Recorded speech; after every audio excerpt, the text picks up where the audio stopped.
Hola a todos, bienvenidos nuevamente a un seminario del capítulo América Latina de Ascola. Les habla Juan David Gutiérrez, yo soy el director del capítulo. Y como ustedes saben, el tema del seminario de hoy es definición de mercados relevantes y plataformas digitales. Nos acompañan 5 magníficos panelistas. Les debo los nombres: Richard Tepper, Fernanda Viesens, Felipe Serrano, Mario Zúñiga y Angélica Novoa.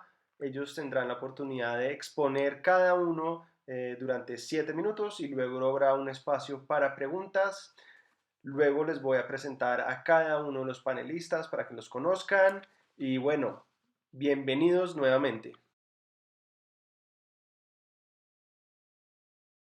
Por lo pronto les cuento que Richard tiene 7 minutos para hacer su exposición. Richard Tepper es candidato a PhD en Derecho de la Universidad de Edimburgo. Es chileno, pero está viviendo en este momento en Edimburgo, Escocia, precisamente por su doctorado. Richard está haciendo su tesis de doctorado en relación con los temas que va a hablar hoy. Entonces fue afortunado para nosotros, pero creo que es muy afortunado para Richard también tener la posibilidad de hablarnos sobre lo que está haciendo. ¿Qué más que a uno le gusta como estudiante de doctorado que hablar de lo que está haciendo? Entonces, Richard, por favor, creo que tú puedes abrir tu micrófono. Listo, Ahí sí, sí. señor. Richard, bienvenido, te voy a dar la palabra. Tienes 7 minutos a partir de este momento. Mientras tanto, yo me devuelvo a tratar de resolver el YouTube Live. Eh, Perfecto, ahí está tu presentación. Muy bien, Richard, el escenario es tuyo. Muchas gracias. Bueno, muchas gracias Juan David por la invitación. Estoy muy contento de estar acá. Buenas tardes o buenas noches, dependiendo de dónde estén. Em, Creo que por el tiempo voy a ir directamente al grano. Probablemente no sea necesario hablar de lo que son las plataformas digitales, pero vale la pena recordar que una plataforma es un intermediario en lo que se denomina un mercado de varios lados. Una plataforma básicamente conecta distintos grupos de usuarios que se ven beneficiados mientras más usuarios hay en los otros lados de la plataforma. Para ir más a la perspectiva jurídica del asunto, quiero partir con algo que me parece un marco analítico bastante interesante. Victoria Robertson, que se especializa en definición de mercados relevantes con alto grado de innovación, dice que en materia de jurisprudencia sobre definición de mercados de plataformas, hay 3 etapas, o las decisiones judiciales podrían ser separadas en 3 grupos. La primera etapa contempla o tiene las decisiones judiciales en que las autoridades de competencia y las cortes sencillamente no tomaban en cuenta la naturaleza de varios lados del mercado al momento de decidir los casos. La segunda etapa, que es la etapa en la que se encuentra actualmente la Unión Europea, dice que si bien la teoría de los multi-sided markets está tomada en cuenta en las decisiones de competencia, esta no está tomada en cuenta al momento de definir los mercados. Entonces, lo que ocurre es que las autoridades sencillamente definen varios mercados relevantes conectados por algún tipo de relación. Cada lado normalmente constituye un mercado relevante. Y eso es lo que se puede ver en casos como Google Android, Google Shopping, Mastercard, etc. Y hay una tercera etapa, que es casi una etapa sui generis, que está marcada por el caso American Express, en la cual no se determinan varios mercados relevantes, sino que la Corte Suprema de Estados Unidos dijo sencillamente, acá hay solo uno. Y este mercado relevante está compuesto por la plataforma, por el servicio que entrega la plataforma a los lados que está uniendo. Me parece justo, para llevarlo a la perspectiva local, decir que Chile ya superó la primera etapa. Tanto el tribunal como la fiscalía vienen hablando de multi-sided markets al menos hace 15 años. Y creo que el problema en el caso chileno, para llevarlo específicamente al asunto de las plataformas digitales, no está en que si acaso la fiscalía o el tribunal entiendan de lo que están hablando cuando hablan de multi-sided markets, porque lo entienden, sino que es cómo llevar esto en particular a las plataformas digitales. Por la escasez de casos, que me imagino que en el resto de las jurisdicciones latinoamericanas vamos a ver que es exactamente la misma situación, no es posible obtener conclusiones al respecto. Pero sí creo que es posible encontrar ciertas pistas. Y en esto quiero comparar rápidamente el camino casi el suplicio que ha sufrido Corner Shop este último año. Corner Shop es una aplicación de entrega a domicilio de ciertos bienes que se compran en diferentes tiendas, incluyendo supermercados. A comienzos de 2019, la Fiscalía en Chile aprobó la operación de concentración entre Corner Shop y Walmart. No es necesario presentar a Walmart, pero Walmart es el dueño de una de las principales cadenas de supermercados en Chile. Cuando la Fiscalía decidió aprobar la operación, si bien se refirió a que Corner Shop era una plataforma que operaba en un mercado de varios lados, cuando tiene que finalmente determinar el mercado relevante, eso pesó prácticamente nada. La Fiscalía, en primer lugar, dejó la determinación de mercado relevante abierta, que es una práctica habitual, pero además, cuando tuvo que determinar cuáles eran las alternativas posibles de mercado relevante, las basó desde el punto de vista del consumidor. Por ende, la naturaleza de los varios lados del mercado quedó completamente afuera. Ahora, en el caso Corner Shop y Uber, acabo de hacer un poco de especulación porque el informe final aún no está y probablemente estará en los próximos días, probablemente la próxima semana. Pero sí hay ciertas pistas en la resolución de la Fiscalía que pasó la concentración de fase 1 a fase 2, el análisis de la concentración. Lo que dice la Fiscalía en ese análisis es, también reconoce explícitamente la naturaleza del mercado como un mercado de varios lados, pero al mismo tiempo va un paso más allá.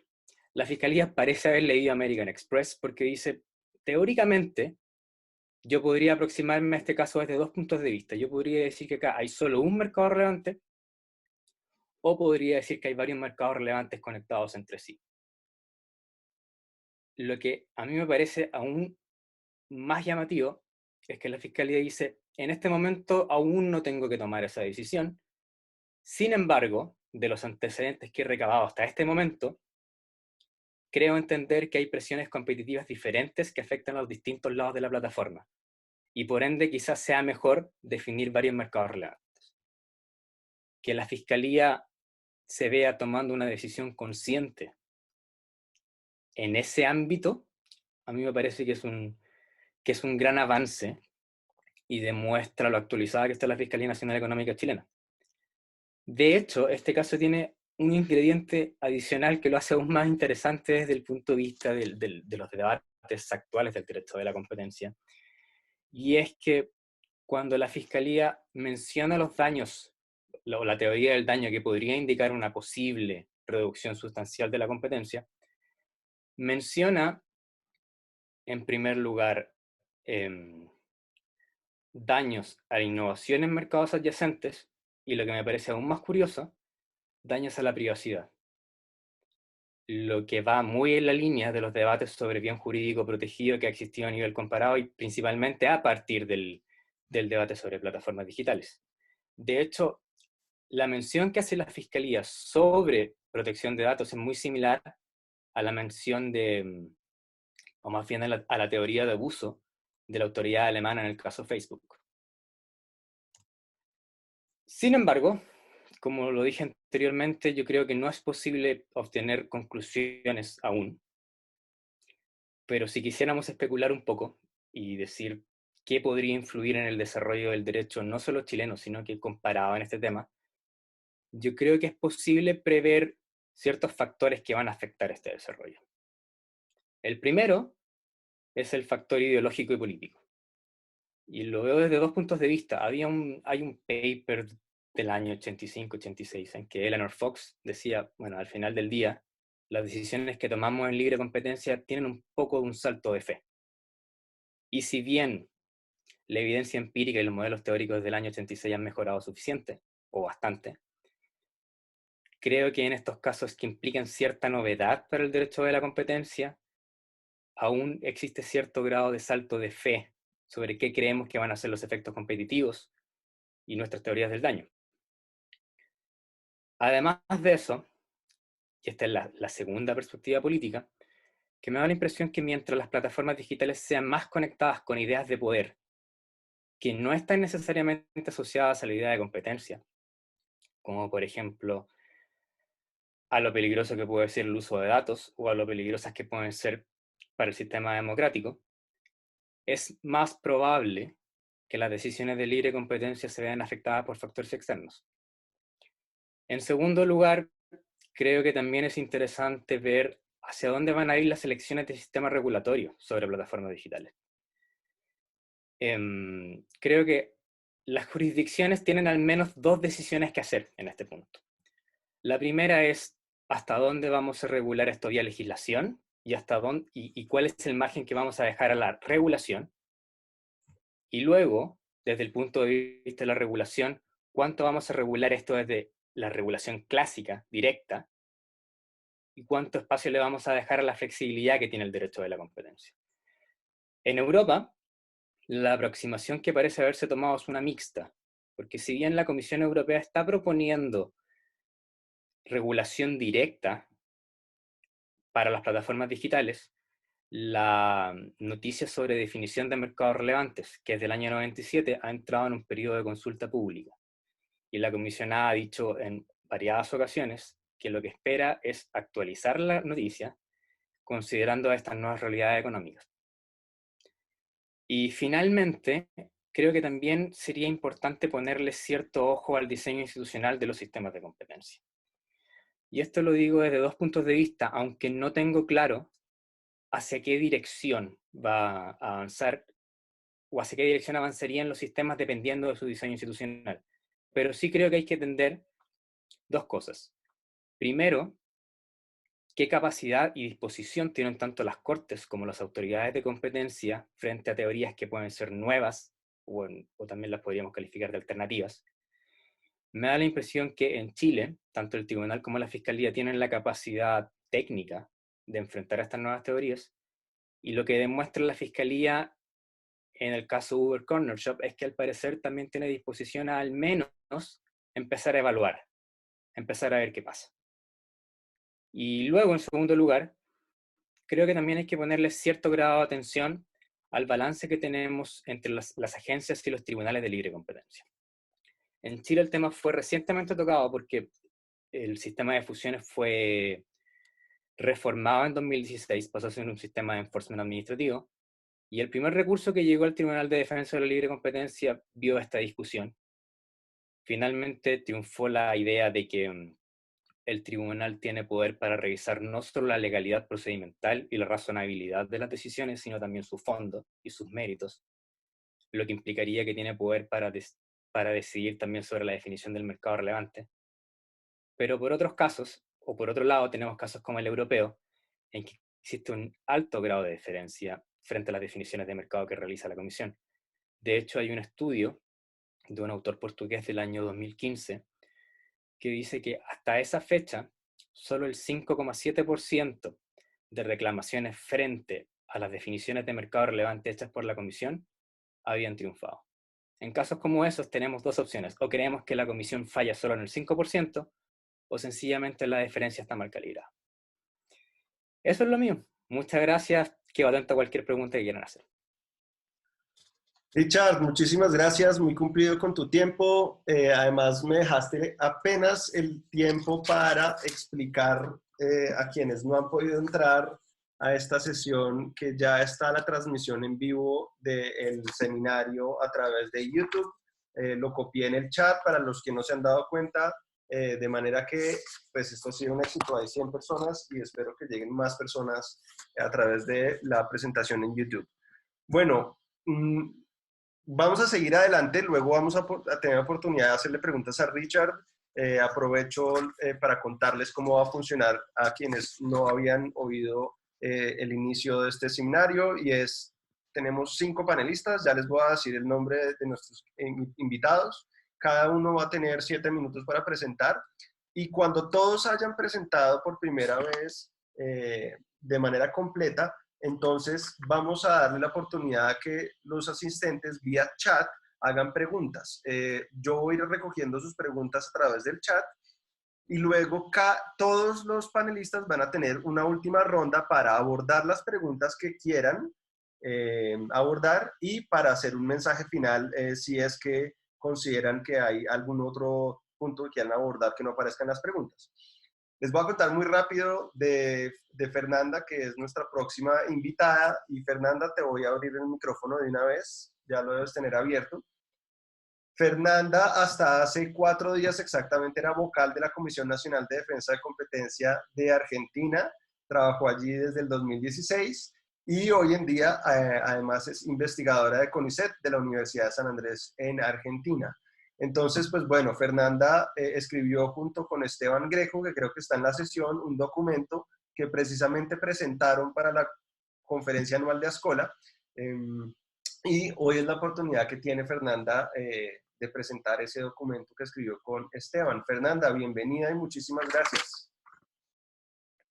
¿Qué te parece si tratamos compartiendo la pantalla que querías mostrarnos hace un segundo? Sí. Ahí voy. ¿Listo? Bueno, muy bien. Listo. Parece que ahora sí.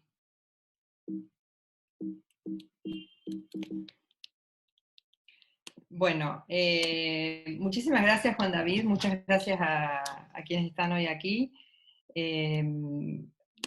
Tengo poco tiempo, 7 minutos, nos ha fijado Juan David, pero mis 2 colegas hicieron ya parte de mi trabajo contando qué son las plataformas bilaterales, qué es lo que se está discutiendo hoy en la literatura y a nivel de las autoridades de competencia cuando se reciben casos de plataformas bilaterales.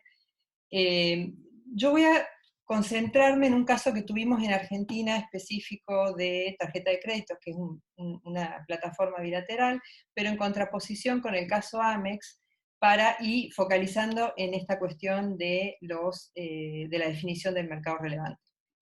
Como ya han contado mis colegas, el caso Amex ha sido revolucionario, si se quiere, para la literatura y para las agencias de competencia, por el enfoque que le dieron a la definición de mercado relevante.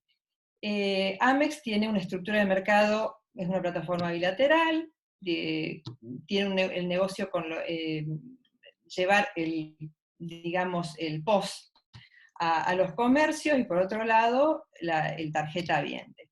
¿Cuál era la cuestión? Amex en su modelo de negocio cobra aranceles a los comercios que son más altos de los que cobraba normalmente Visa y Mastercard. Pero por otro lado, daba a sus tarjetavientes, a sus compradores y usuarios, rewards más altos también. Entonces, en su modelo de negocio se configuraba una situación en un esquema de precios con aranceles más altos que los de su competencia, pero también rewards más altos a los usuarios. Y esto implicaba, en cierta manera, una internalización de los efectos indirectos de red vía este modelo de negocio. La denuncia que surge por la cual avanza el caso consistía en que los comercios tenían que firmar con Amex contratos asegurando que a la hora de llegar un comprador no iba a discriminar o mostrar cierta preferencia con Visa o con Mastercard. Entonces, la existencia de estos contratos fue lo que despierta la denuncia. Claro, la primera instancia define 2 mercados para el caso. Define el mercado de la relación de American Express con los comercios y el mercado de la relación de American Express con los tarjetavientes. Pero luego llega la segunda instancia y la Corte Suprema lo ratifica y dice, no, acá no hay 2 mercados, acá hay un único mercado de transacciones. Y en ese único mercado de transacciones, el denunciante no ha conseguido demostrar que haya efectos anticompetitivos. Los argumentos fueron, bueno, las market shares están medidas en volumen de transacciones. Algo fundamental, esta es una plataforma de transacciones. Para que suceda el producto, la transacción y el beneficio y el precio tienen que estar necesariamente los 2 lados. Sucede el producto, la transacción, si están los 2 lados en simultáneo actuando en un momento. Entonces, estas son características que explica el caso de Amex, para decir definitivamente acá, esto es un solo mercado. El caso que tuvimos en Argentina, que es el caso que aquí se conoce como el caso Prisma, en realidad no es contra una tarjeta de crédito, no es contra Visa, ni Mastercard, ni Amex. es contra, o es una investigación que se inicia en realidad, contra la única empresa en Argentina que tenía la adquirencia de Visa. Y acá es importante remarcar una cuestión. Mientras que el modelo de Amex es lo que se conoce un modelo de 3 partes, el modelo de Visa y de Mastercard es un modelo que tiene adquirentes y emisores. Los adquirentes son los que llevan el POS a los comercios, los que llevan el servicio para que un comercio pueda proveer Visa, mientras que los emisores, bueno, son los bancos de cada uno de nosotros que nos emiten las tarjetas de crédito que podamos usar. Entonces ya el modelo de negocio es diferente. ¿Y con qué nos encontramos en Argentina? ¿Cuál era la situación en Argentina en el 2016 cuando la Comisión de Defensa de la Competencia inicia la investigación y abre el caso contra esta empresa? Esta empresa era la única adquirente de Visa, mientras que en el resto del mundo, o al menos en Europa y en Estados Unidos, se observaba que Visa y Mastercard contaban con un conjunto de adquirentes, o sea, es decir, la adquirencia como actividad era competitiva, donde además los dueños de esta empresa Prisma eran 14 bancos de los bancos emisores. Entonces nos encontrábamos con una estructura de mercado cerrada y hermética a la entrada de nuevos jugadores. De hecho, surgían ciertas quejas por partes de cámaras de comercio electrónico o algún unicornio que ustedes puedan imaginar, digamos, que estaban sufriendo ciertas quejas, o interpretaban que el modelo o la estructura de mercado configurada por la industria de esta manera representaba barreras altas a la entrada para nuevos jugadores. Hay un precio fundamental que no existe en el modelo Amex, que es la tasa de intercambio, que es el precio que pagan los adquirentes a los bancos emisores. Y ese es el precio que juega el rol de internalizar una vez que los efectos indirectos de red que existen entre los vendedores y los comercios. Esta tasa de adquirencia estaba siendo fijada por Prisma de manera muy alta, de forma tal que no había la rentabilidad, la actividad de adquirencia tenía una rentabilidad muy baja, y recordemos que los bancos emisores eran al mismo tiempo los dueños de Prisma los que cobraban esa tasa de adquirencia.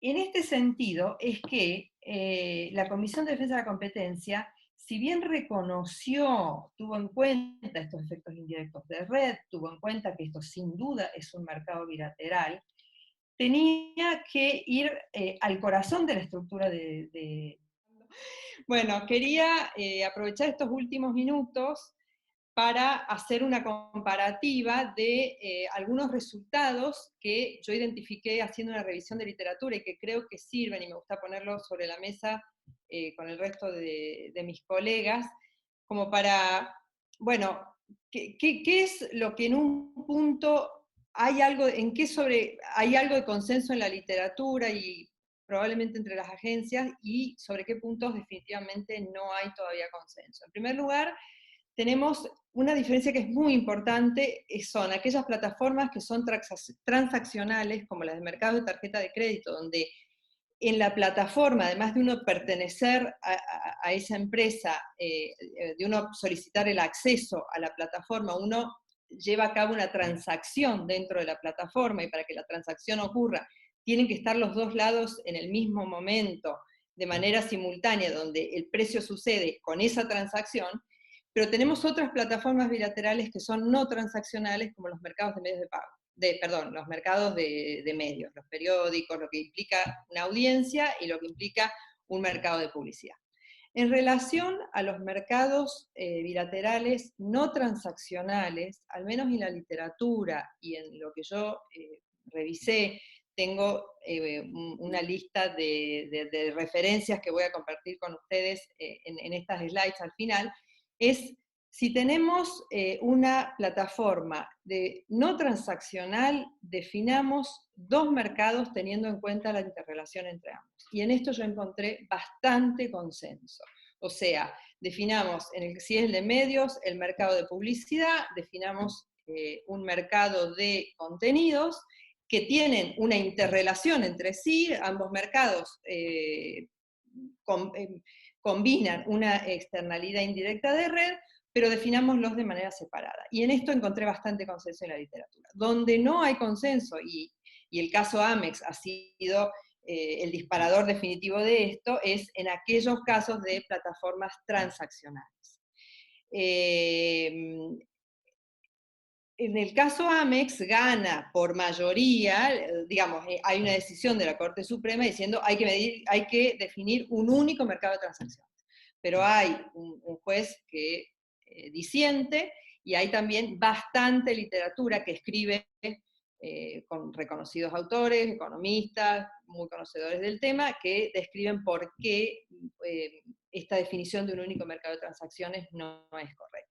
Luego, para el modelo Visa Mastercard hay también otra interpretación, y que si se quiere es más parecida a la que se hizo en la Comisión de Defensa de la Competencia en Argentina, o al menos esta manera de definir los mercados es consistente con la que se usó aquí en Argentina, que es, a ver, tenemos dos etapas o dos tipos de mercados, el upstream y el downstream, o un mercado primario y un mercado secundario. El upstream sería, el mercado primario serían aquellos donde tenemos los mercados de adquirencia y los mercados de emisión. Y luego tenemos el mercado de la red, el mercado downstream, que sería el mercado donde se llevan a cabo las transacciones de tarjeta de crédito.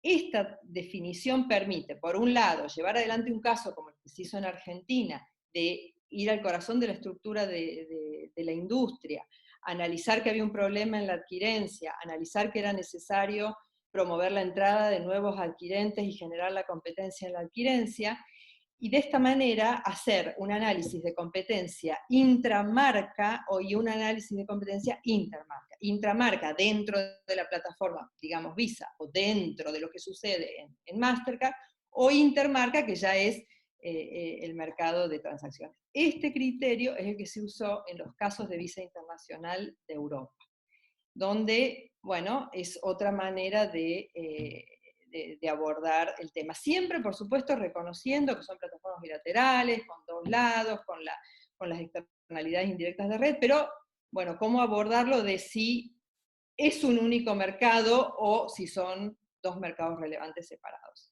Y bueno, a mí este resumen me pareció interesante, y me gustaría, llegado el momento, si alguno de mis compañeros de mesa o de los asistentes tienen algún caso o algo que vaya en esta línea, o que en todo caso lo contradiga. Bueno, muchísimas gracias, y sobre todo gracias por la paciencia. Fernanda, a ti muchísimas gracias. Bueno, seguimos adelante con Felipe Serrano, quien es socio en Serrano Martínez Abogados y es profesor de Derecho a la Competencia en la Universidad Javeriana de Colombia. Ahora sí, Felipe, muchas gracias. Gracias, Juan David. Bueno, pues en primer lugar, muy buenas tardes a todos y noches para algunos. Para mí es un placer estar acá con tantos amigos y ese panel tan distinguido que me tocó compartir. Mil gracias a Ascola de Juan David por la invitación. Yo en estos 7 minutos voy a hacer unas consideraciones muy breves sobre la definición de mercados relevantes en economías digitales, y luego me referiré brevemente a lo que podemos ver en Colombia. Digamos que las autoridades de competencia, incluyendo la superintendencia en Colombia, en la práctica han utilizado dos mecanismos para definir el mercado relevante. Uno, el test del monopolista hipotético, y otro, un test más cualitativo en el que se concentran en determinar cuáles son los usos, características y precios de un producto o servicio. Y la pregunta que uno se hace es, bueno, ¿qué de diferente hay en la definición de mercados para plataformas digitales que haga que se escriba una cantidad de literatura hoy en día y que estemos en un panel como este? Y digamos que la respuesta parte de un hecho, y es que los mercados de plataformas son mercados de dos lados, donde una firma actúa vendiendo dos productos diferentes a dos consumidores diferentes que están relacionados o son interdependientes. Pensemos en el caso de Facebook, en el caso de Rappi, Uber Eats, etcétera, donde hay un intermediario que está ofreciendo un producto o conectando a dos lados que están haciendo una transacción en el caso de los mercados transaccionales. Y cuando se trata de mercados, de plataformas de dos lados, frente a la definición de mercado relevante surgen una cantidad de cuestiones que no surgen en los mercados convencionales. Y tal vez la principal de ellas es si la plataforma constituye un mercado o existen realmente dos mercados relevantes. Y asimismo surge el debate sobre si las circunstancias para evaluar un lado del mercado pueden ser vistas de forma aislada o tenemos que ver también cómo interactúa con el mercado del otro lado siempre que estemos evaluando los efectos de la competencia. Algunas jurisdicciones, nos mencionaba algo Richard, como la europea, en varias ocasiones al analizar plataformas de dos lados han definido el mercado para cada uno de ellos, es decir, sin desconocer su interdependencia, han definido dos o más mercados dentro de al analizar una integración o al analizar una conducta unilateral. Eso sin perjuicio de que no reconozcan las interdependencias entre ambos mercados. Ahora, en el caso norteamericano, con el fallo de Ohio y American Express, pues digamos que hay un avance muy grande, o no diría avance, sino un cambio importante en cuanto a que ese caso toma una definición de mercado relevante como un servicio, como que existe solo un mercado relevante en una plataforma que tiene varios lados. Hay un paper, una investigación del Center for Regulation in Europe que realizó un reporte sobre definición de mercados relevantes en plataformas en 2019 que les recomiendo y resume ese debate. Este es un estudio que además es tomado como referencia para otro análisis que hizo la Comisión de Regulación de Comunicaciones en Colombia sobre cómo deberían definirse los mercados relevantes en uno de los insumos, sobre cómo deberían definirse los mercados relevantes en economías digitales. Y digamos que el reporte, entre varios análisis y conclusiones que hace, dice que las autoridades deberían usar un sistema de definición de varios mercados cuando se trate de plataformas de varios lados, es decir, no tomar un solo mercado, sino tomar un approach de definir varios mercados.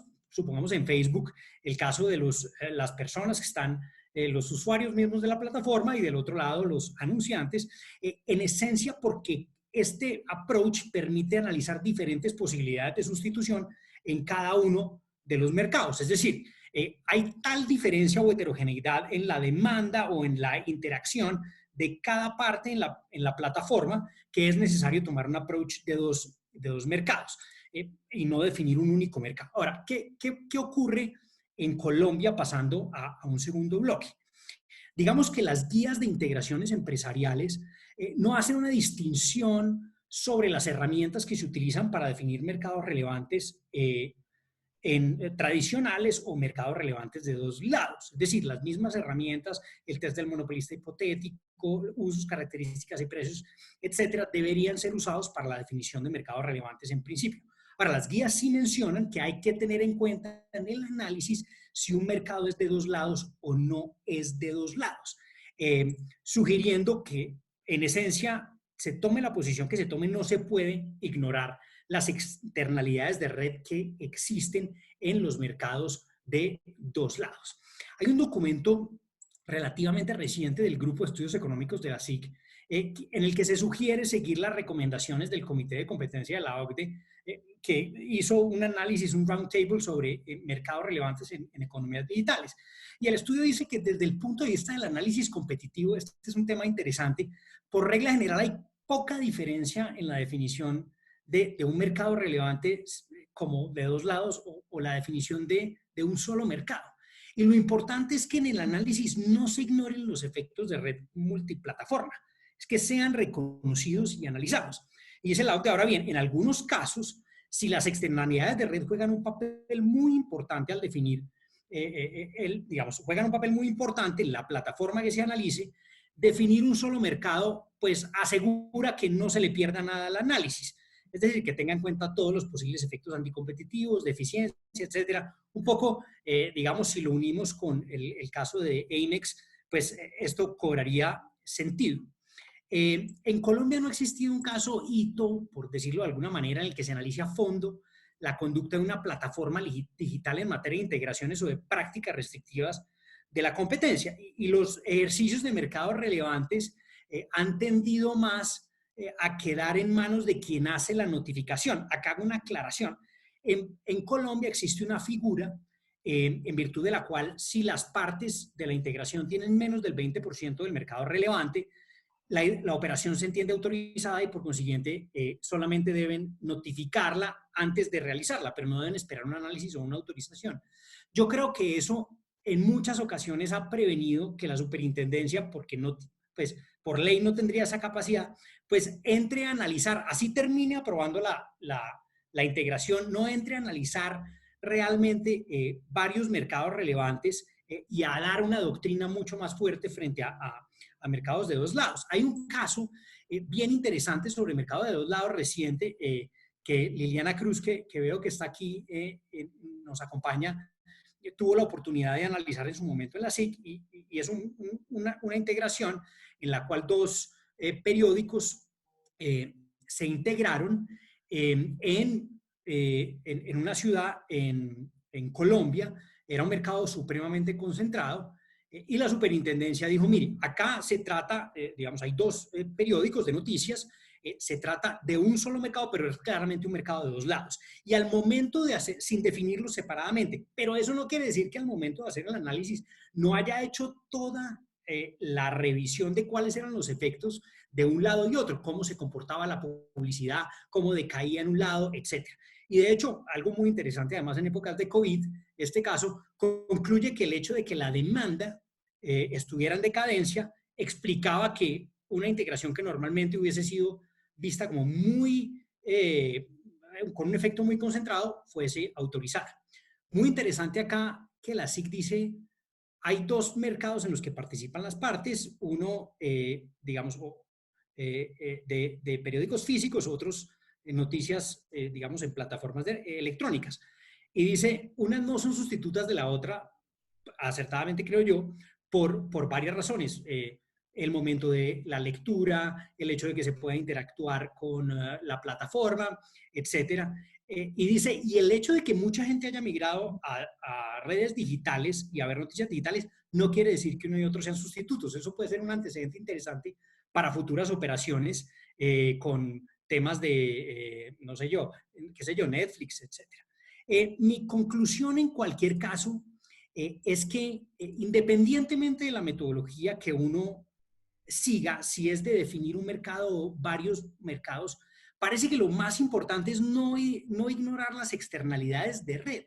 Uno puede tomar la posición europea, puede tomar la posición más del caso de Emex, etcétera. Lo importante para un buen análisis e identificar las presiones competitivas es mirar cuáles son los efectos de red y completamente cuáles son las eficiencias que se producen o efectos anticompetitivos o procompetitivos.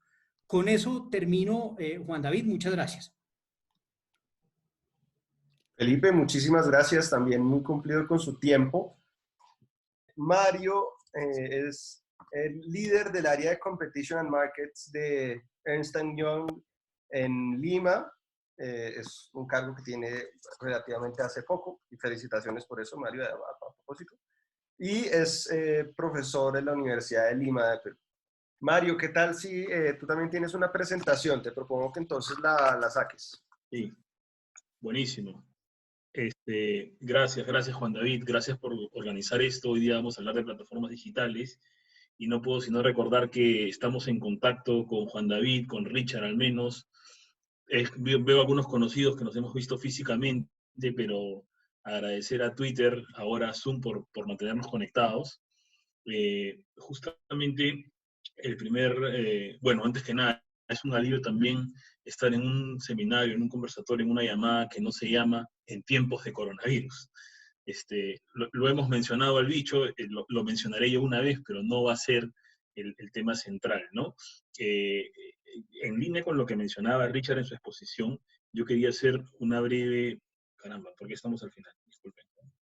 Una breve mención, bueno, esto es lo que voy a hablar ahora, el fin del Techlash, y me refiero precisamente al hecho de que esta epidemia y las cuarentenas que ha desencadenado nos ha hecho apreciar algunos de los beneficios, algunos de los perjuicios también con las fake news, pero muchos de los beneficios que estas plataformas nos reportan, que son difíciles de medir sin duda, ¿no? Económicamente. Una pregunta general que un poco ha sido respondida por mis colegas previamente.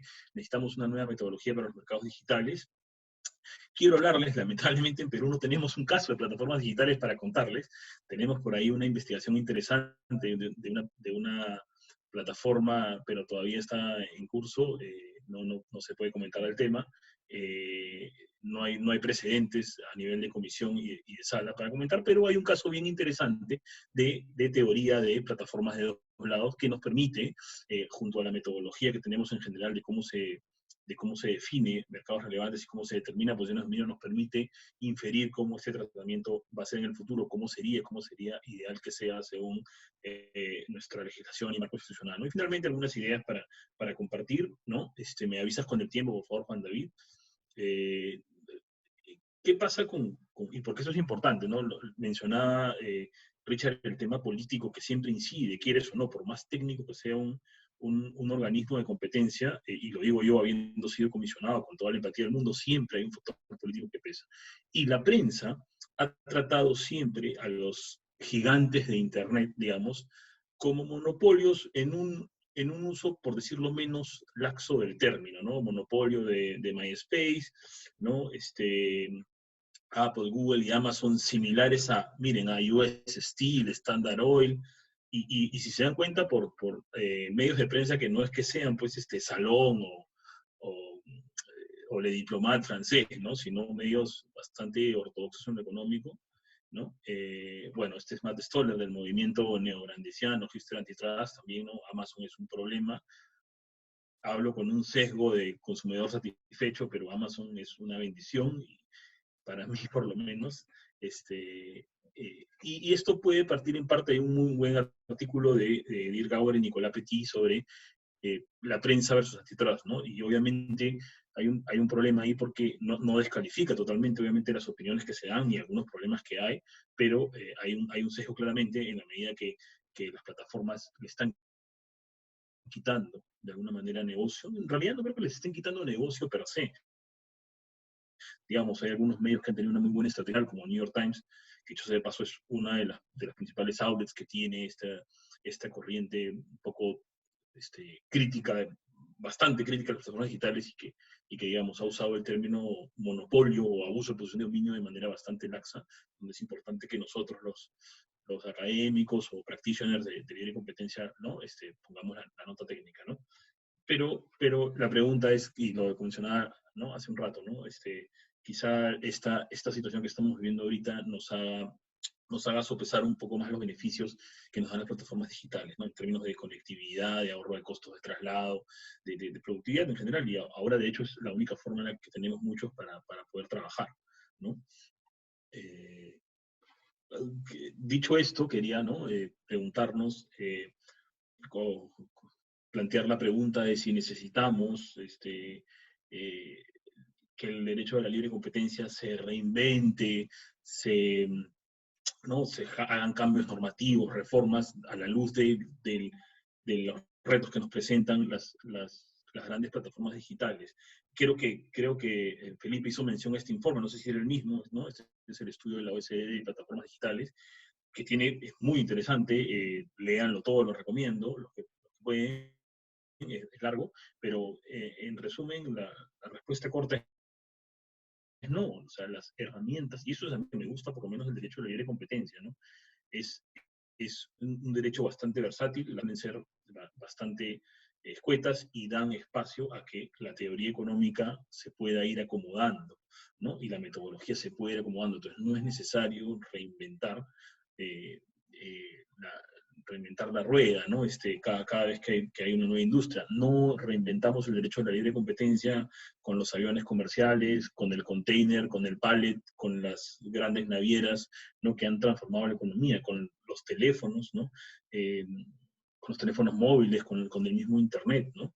Entonces, lo que hay que hacer es hacernos expertos de esta industria y tener los hechos bien claros. Tenemos que aprovechar que tenemos más data, eso sí, ¿no? Es más fácil ahora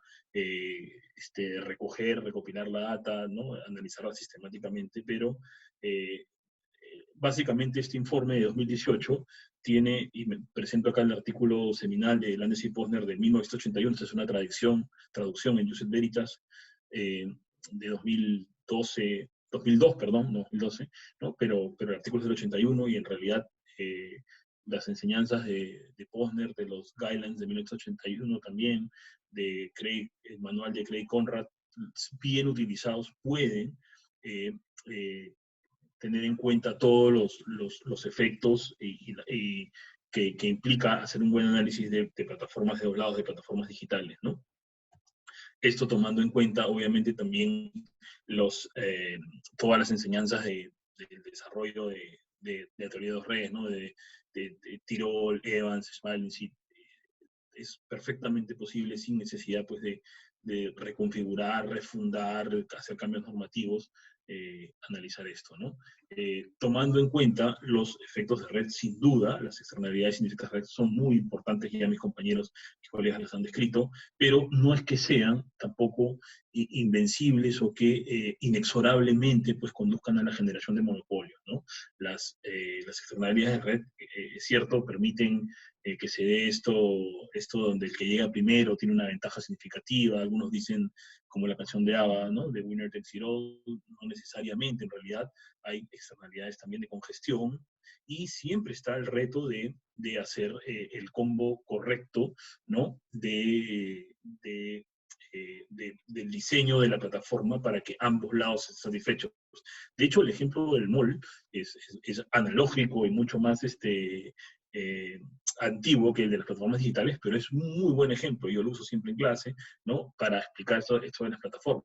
Entonces tú necesitas tener servicios que satisfagan a las dos partes, y eso puede cambiar porque ambas partes de los dos tipos de usuarios de las plataformas tienen o suelen tener muchas otras opciones, ¿no? Yo les quería contar, les decía, el caso de Jockey Plaza, ¿no? Donde Arcos Dorados, la franquicia de McDonald's en el Perú, denuncia a Jockey Plaza porque no lo deja entrar al patio de comidas del centro comercial, ¿no? En el patio de comidas sí había otras cadenas de hamburguesas, estaba Burger King y estaba Bembos, que para los que no han venido al Perú es la cadena líder, digamos, el más fuerte actor local en tema de hamburguesas, ¿no? Que era en competencia, ¿no? Acá hago un paréntesis más allá del tema de los plataformas digitales. Es interesante el caso y surge porque hay una carta, ¿no? El franquiciado de Burger King, donde le pide al centro comercial que expresamente McDonald's no entre, ¿no? Consejos a sus clientes, los que pueden hacer compliance, no redactes una carta así, ¿no? Porque a pesar de que, si se dan cuenta, el efecto exclusorio de no permitir de no permitir que entre una sola cadena de hamburguesas, obviamente es menor a decir yo quiero una exclusividad en lo que es hamburguesas. Sin embargo, se ve mucho más feo, se ve como que no quieres competir en los méritos, ¿no? Sino quieres excluir al otro, el que te representa una amenaza. Entonces, un consejo ahí, ¿no? Para sus clientes, cómo se redactan esas cláusulas, que de hecho se pasó, creo que son válidas, a la luz de lo que vamos a ver sobre mercados relevantes, son válidas las cláusulas de exclusividad en los comerciales y tienen un sentido, pero bueno, ya ese será otro conversatorio.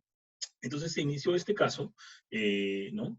Y les cuento acá también un poquito de introducción, cómo funciona el marco constitucional en Perú, ¿no? Los casos en primera instancia los ve un ente administrativo, la Comisión de Libre Competencia, luego en segunda instancia administrativa, dentro de la misma institución que es el INDECOPI, el tribunal ve la segunda instancia, y el órgano instructor es la Secretaría Técnica, ¿no? La Secretaría Técnica es un órgano instructor y además es un órgano de apoyo de la comisión, ¿no? Entonces, la Secretaría Técnica, cuando analizó el caso, vio conveniente usar la teoría de plataformas de dos lados.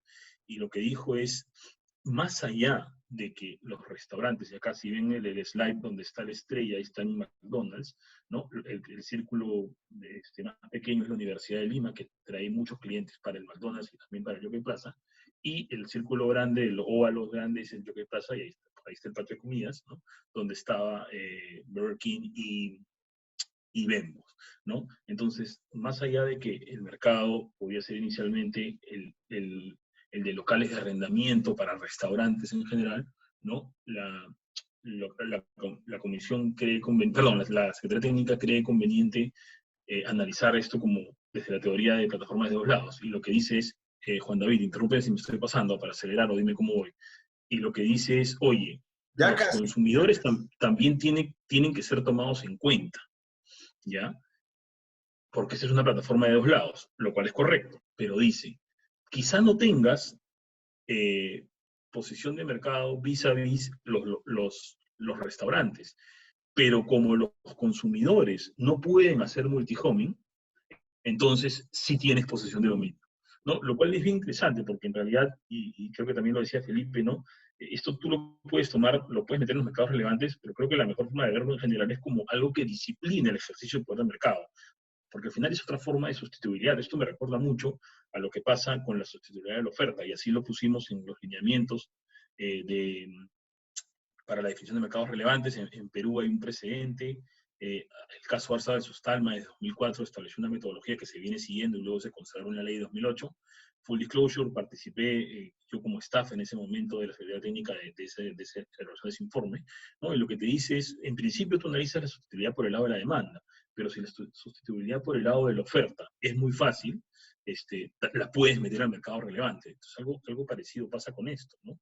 Con las plataformas de dos lados. Creo que cuando los efectos de red son muy importantes, los puedes meter más allá de esa discusión, que va a ser empírica, obviamente.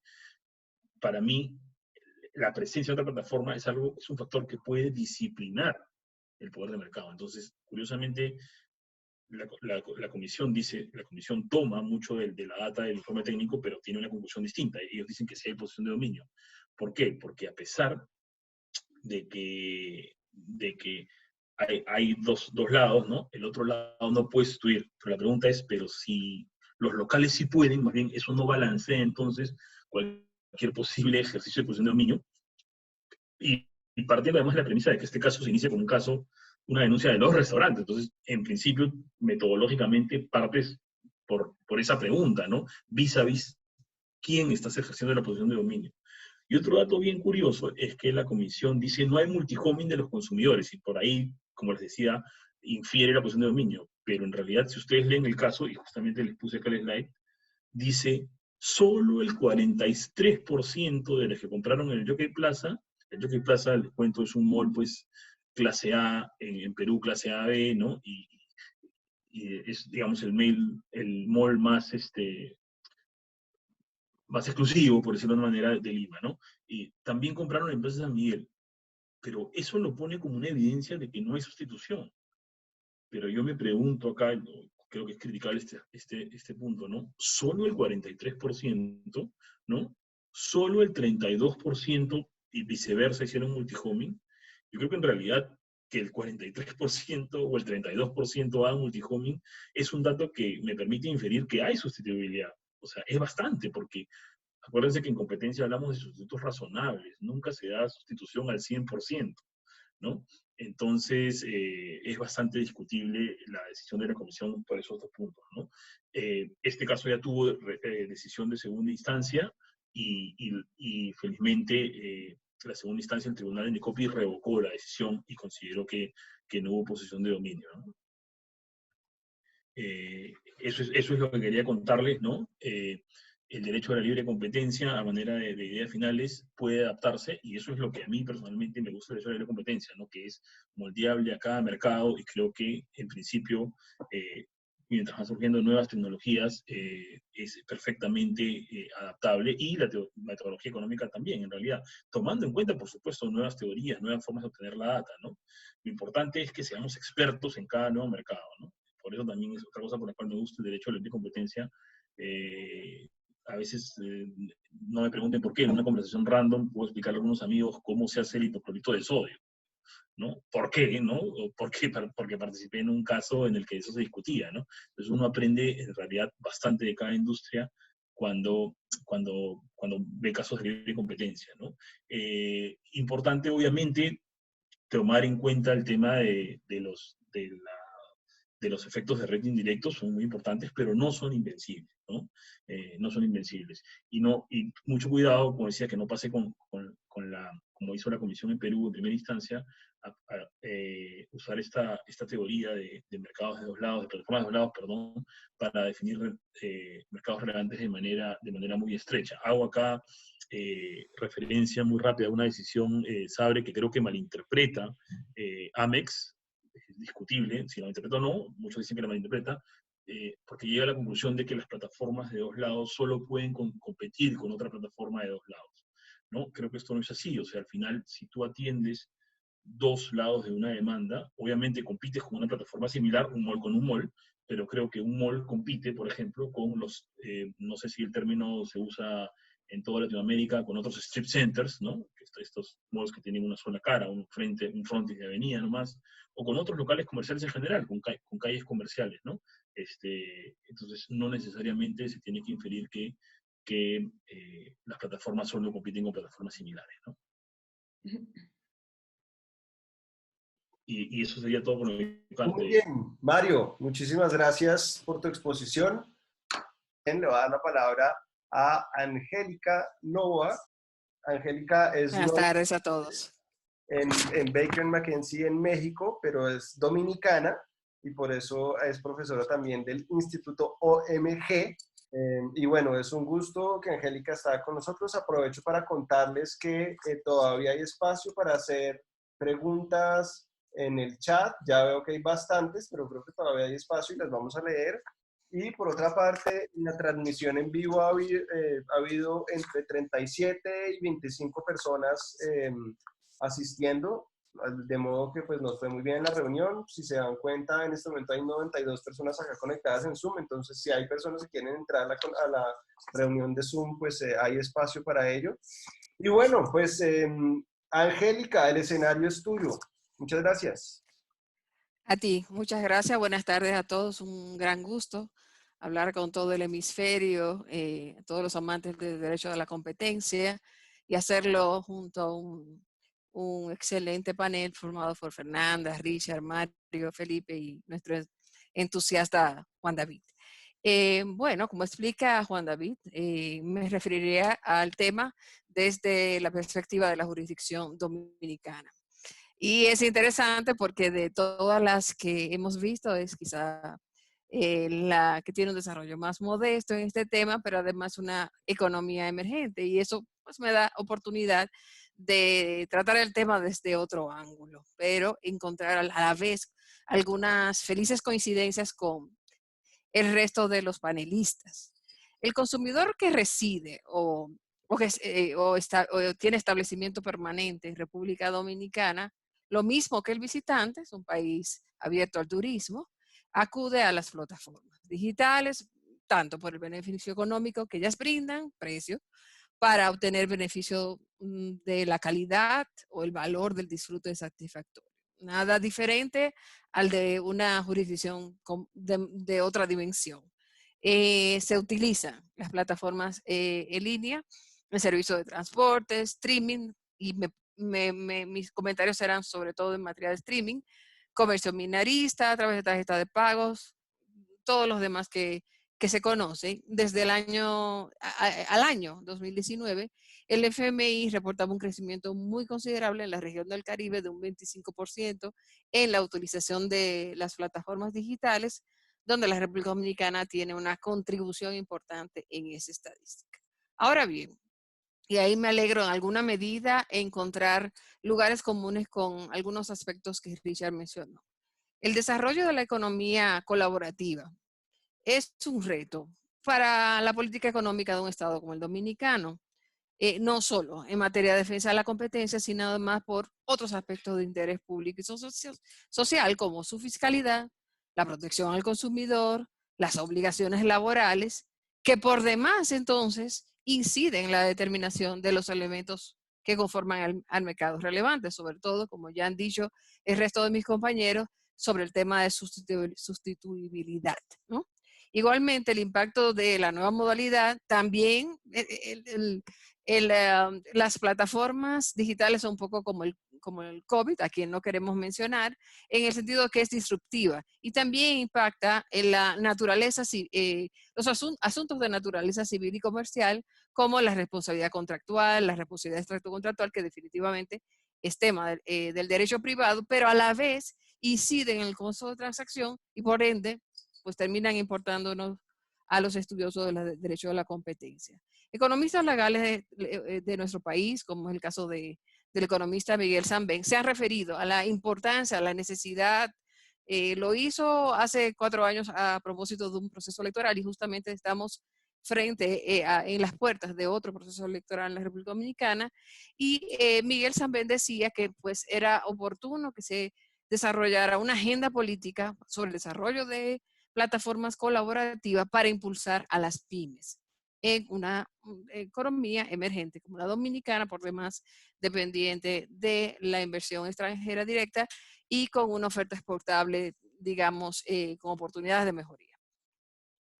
De modo que, si bien en jurisdicciones como la Unión Europea existen documentos generales como la comunicación de 2006 de la Comisión al Parlamento sobre todo el tema de economía digital, y ahí era que quería referirme a algo que mencionó Richard. Bueno, esos documentos, digamos, de propositivos, toman en cuenta bienes jurídicos tutelados por el derecho a la competencia, como algunos de los que he mencionado, el beneficio del consumidor, que es como está diseñada la Ley General de Competencia, y la de Telecomunicaciones, a la que me voy a referir en Dominicana, pero además, y aguas con eso, como dicen aquí en México, con bienes jurídicos asociados al bienestar general y que para una economía como la dominicana son delicados. Por ejemplo, como la generación de empleo. Porque, y ahí voy directo al servicio que quiero referirme, es el streaming. Pues el competidor más importante que tiene se escribe con N como mi apellido, ni siquiera tiene domicilio, residencia o establecimiento en la República Dominicana y compite con otros prestadores de servicios de streaming que están obligados, tienen toda la carga no solo de la ley la ley sectorial que los regula, sino todas pues las cargas impositivas y orales y demás que pues esta otra residente que hace servicio transfronterizo no tiene.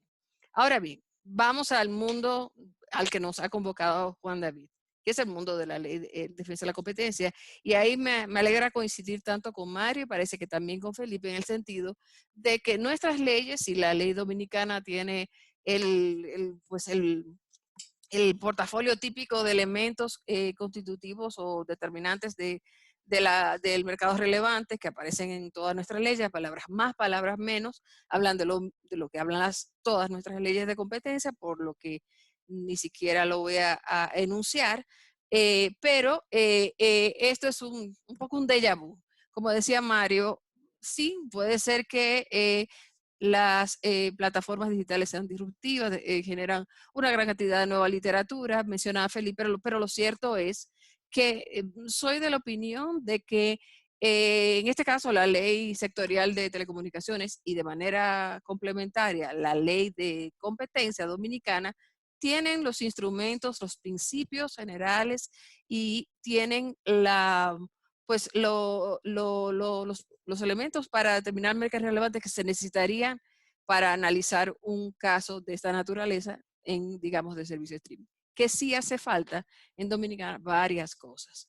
Una de ellas es, y con todo, como una crítica constructiva y respetuosa lo hago, una actitud un poquito más propositiva desde el órgano general de la competencia en la publicación de lineamientos. Qué bueno oír que tanto en Perú como en Colombia, y ni hablar en la Unión Europea, lo sabemos todos, ese tipo de guías existe, esa práctica se ha abandonado en la presente administración de Procompetencia. Ojalá, creo que hay una oportunidad, y yo creo que el COVID nos lo pone de frente, de establecer guías para que, quizás para nosotros que estamos en esta llamada, y quizás yo menos, pero personas quizás como Fernanda, Richard, que son estudiosos, como Juan David a tiempo completo de la asignatura, saben pues toda la teoría, todos los documentos que ha publicado la OCDE. Sin embargo, no necesariamente los agentes, incluso los abogados litigantes, los economistas que preparan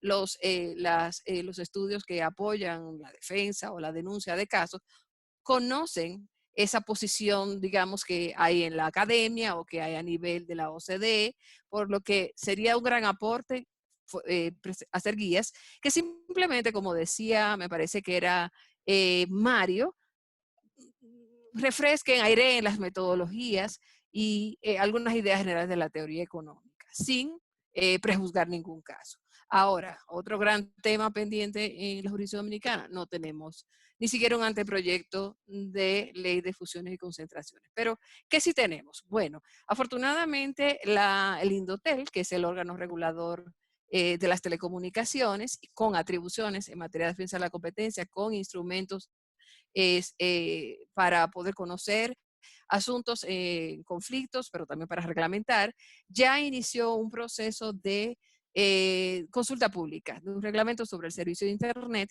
y en ese reglamento incluye algunas nociones básicas. Por ejemplo, el principio de neutralidad competitiva, que alguien podría cuestionar, algunos los abogados incidentalistas, que no podría el Indotel dictar, declarar un principio por la vía reglamentaria, pero lo cierto es que sí, porque ese principio no es más que un corolario de otros principios legales y constitucionales dominicanos.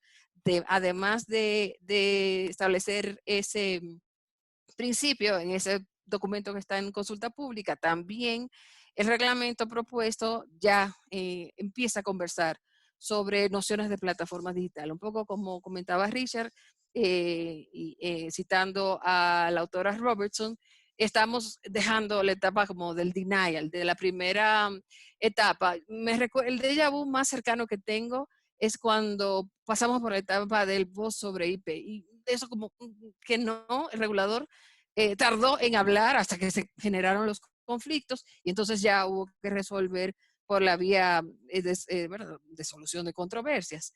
¿Qué más tiene esta propuesta reglamentaria? Bueno, ya empieza a hablar de servicios over the top, entre otras medidas técnicas para mantener el orden competitivo, y ahí tanto la lectura del reglamento propuesto por Indotel como un paper que leí de Francesco Russo y otra autora apellido Stasi, se enfoca mucho en algo que Felipe mencionaba, que al final del día, lo que estamos hablando, independientemente, y no puedo hablar con la sofisticación que ha platicado Fernanda, porque todavía no hay un caso nacional que pueda, por lo menos en el sector de comunicaciones, que pueda platicarle sobre este tema, pero al final del día, y eso lo vemos en casos como lo vivimos cuando se habló por primera vez de acceso, con la ley, con la promulgación de la ley, luego con voz sobre IP y en otras etapas, que al final del día lo que debe en el análisis de un caso es buscarse cuáles son los efectos indirectos de red, las externalidades. De hecho, el Indotel en su reglamentación está buscando adoptar medidas técnicas que ayuden al aprovechamiento, por ejemplo, de recursos de red ociosos en la República Dominicana. Creo que con esto concluyó, no, solamente con una última observación, y es que ojalá la versión final de ese reglamento que se discute, en el que deberá participar por mandato de ley pro competencias, que es el organismo regulador a nivel nacional, al final diga pues el tema clave, y es el tema de acceso. ¿Qué tipo de prestador es el que hace, brinda servicios de contenido, que parecería que son finales, a través de una plataforma? ¿Qué título habilitante debe tener? Y estoy segura que a partir de esa organización, ya las partes en posible conflicto, las partes con interés legítimos, sabrán qué hacer. Y lo que ya he escrito en el pasado, que no es ocioso hacer estudios de mercado, como tiene el Indotel por mandato reglamentario hacer cada 5 años, y sin embargo, hasta donde conozco, no ha hecho el primero. Muchas gracias. Bueno, muy bien, Angélica, muchísimas gracias a ti. Voy a aprovechar para convocar al resto de los expositores porque ya les va a llegar su hora, pero mientras tanto les voy contando algunas cosas. Primero, somos 89 participantes en esta sesión de Zoom, pero hay más de 20 personas todavía siguiéndonos en la transmisión de YouTube Live. Quienes quieran ingresar desde YouTube a esta sesión, pues hay 11 espacios literalmente si quieren seguir. Por otra parte, les cuento que ya tenemos más de 12 preguntas y las voy a leer lentamente para los panelistas para que vayan anotando cuáles son las preguntas que les interesa abordar. Algunas están con nombre y apellido, están dirigidas a algunos de ustedes, pero hay muchísimas que no, digamos, no hay una persona dirigida y por lo tanto, pues, digamos, yo le aconsejo a los panelistas que escojan las preguntas que más les interesen. Yo generalmente no hago muchos comentarios editoriales porque como moderador de estos seminarios siempre estoy de afán porque me parece que ya llevamos mucho tiempo y tal, pero pues yo quiero hacer una publicidad académica no pagada. Y es para contarles que con Manuel Abarca, que está en la sesión y por ahí tiene una pregunta, estamos trabajando precisamente en un paper sobre los casos de plataformas digitales en América Latina. Estamos precisamente trabajando ese paper para presentarlo en la conferencia anual de Ascola. Y lo que encontramos en el periodo 2015 y 2019 es que después de revisar 29 autoridades de competencia de América Latina, que son de 23 países, encontramos que solo 8 jurisdicciones o solo en 8 jurisdicciones ha habido casos de competencia que ya sean de prácticas restrictivas, control de concentraciones o abogacía de la competencia que de alguna manera involucren plataformas digitales. Donde ha habido casos de prácticas restrictivas, así no sean resueltos, pero por lo menos que haya una investigación formal, en Argentina, Brasil y en México. En donde ha habido control de concentraciones para en este tipo de mercados, Colombia, Chile y México. Y muy interesantemente, en la función, en el rol de abogacía de la competencia, pues hay bastantes países de América Latina que han abordado problemas relacionados o retos relacionados con las plataformas. Colombia, Costa Rica, Ecuador, El Salvador, México, Panamá, Paraguay y Perú son los que tengo en este momento. Hay otros países que tienen casos de competencia desleal, pues que no incluía aquí. Pero pues primero, muchas gracias a los panelistas porque nos están ayudando a terminar la tarea que habíamos arrancado con Manuel Abarca y esperamos que pronto tengamos ese paper para poder compartirlo. Bueno, entonces ya después de ese comentario editorial que generalmente no me permito hacer, pero que esta vez no me pude contener, entonces ahora sí voy con las preguntas para que vayan tomando atenta nota los panelistas. Michelle Jiménez desde Ecuador pregunta, yo quisiera realizar la siguiente pregunta. ¿Se podría entender que la elección de la metodología de determinación de mercados relevantes también dependerá de la conducta anticompetitiva analizada u objeto de análisis de política pública, de política de competencia? Muy bien, sigo bajando. Manuel Hernández hizo varias preguntas. ¿Qué tienen en común las plataformas de video y las plataformas de comercio? ¿Cuál es la cadena de valor de las plataformas digitales? ¿Las plataformas digitales venden servicios digitales sobre Internet o bienes servicios físicos? Bueno, son como preguntas muy abiertas. Natalie Sarmiento, Natalie creo que también está en Ecuador, Natalie pregunta, ¿cómo medir la participación de las empresas que solo utilizan plataformas digitales a fin de establecer su dominio en estos mercados y su influencia en la eficiencia del mismo? Camilo Romero, ¿podemos estar seguros de que las plataformas son simples intermediarios? De no ser así, ¿sería necesario establecer una categoría mixta para plataformas en los casos grises? Me da la impresión de que esa pregunta también tiene que ver con protección al consumidor. Johanna Holz, esta sí es para Mario Zúñiga. ¿Cómo se puede objetivizar la lectura de ciertos datos económicos? Por ejemplo, en el caso de Arcos Dorados, una misma data económica, el 43% de sustituibilidad, puede ser tomada por unos como una evidencia de que dos productos son sustitutos, mientras que para otros es evidencia de que no lo es. Para las empresas es difícil prever cuál será la lectura que termina dándole la agencia de competencia. Muy bien, por aquí sigo con más preguntas. Keila Martínez, ¿cuáles son los pro para definir dos mercados relevantes y no uno? Manuel Abarca, mi futuro coautor, ¿cambia el análisis del mercado relevante al incluir datos personales? Por ejemplo, si su control puede generar poder de mercado. Andrea Raza, hola, ¿podrían dar un ejemplo de competencia intermarca e intramarca en un mercado multilados o multi-sided market? Muy bien, una pregunta de Andrés C., dirigida a Fernanda y Richard Tepper, que muchas gracias Richard, porque sabemos que para ti está bien entrada a la madrugada y te debiste haber tomado mucho café colombiano. Va la pregunta.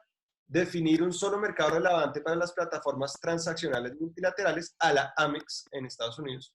Tiene sentido cuando es cada vez más común la aparición de nuevos competidores en solo uno o algunos de los lados del negocio.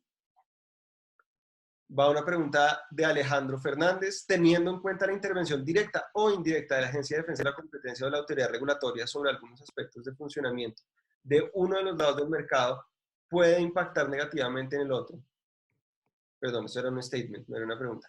¿Cuál creen ustedes que debe ser el punto de equilibrio para la intervención en alguno de los dos lados del mercado? ¿Cómo medirían esa intervención en términos de eficiencia? Bueno, hay varias preguntas que están corchadoras. Fernando Bayón, ¿consideras que para el caso peruano, esto es para Mari, una definición de mercados relevantes a la Amex para casos de conducta sería posible bajo las definiciones de la ley actual o se requerirían modificaciones o reformas? Manuel Hernández, ¿se puede rechazar que las plataformas digitales son servicios digitales o que se prestan sobre Internet, servicios OTT? Bueno, todavía me quedan 4, agárrense por favor. Maximiliano León, una pregunta para Richard Tepper sobre la operación Corner Shop Walmart.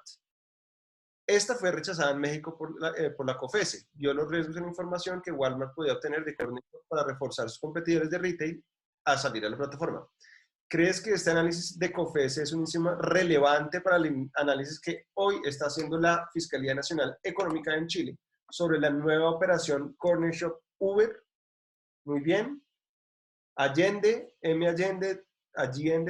pregunta, al evaluar un mercado relevante donde interactúan plataformas digitales de más de 2 lados, ¿creen que se deben excluir estas definiciones de prestadores tradicionales? Por ejemplo, los hoteles de Airbnb, los taxistas en el caso de las aplicaciones de ride sharing, restaurantes de delivery de plataformas intermediadoras, si bien no son sustitutos perfectos, muchas veces se produce un periodo de transición de uno o a otro, o una convivencia o traslape en ciertas partes del mercado. Perdón que estoy leyendo esto como lentamente, pero estas preguntas no las había leído antes, las acaban de hacer hace unos segundos, entonces ténganme paciencia. Pero ya se va a acabar. Esta va para Angélica Novoa. Empresas de base tecnológica no son empresas de telecomunicaciones. En México, el estudio de mercado relevante de prácticas monopolísticas relativas o prácticas monopolísticas absolutas les debe tratar COFECE, porque el IFT también ha generado consulta pública en el anteproyecto de lineamientos para la gestión de tráfico y administración de red, que deberán sujetarse los concesionarios autorizados que presten servicio de acceso a Internet, que se trastoca a empresas en esta naturaleza. Se requerirá reformar la ley de competencia mexicana o la ley de telecomunicaciones. Para Mario de Perú, el estudio de mercado de tarjetas de pago que viene haciendo Indecopi desde 2018 analiza un mercado de 3 partes como el caso de Emex o uno de 4 partes como en el caso argentino de Prisma, considerando que VisaNet adquirente es propiedad de algunos bancos del país.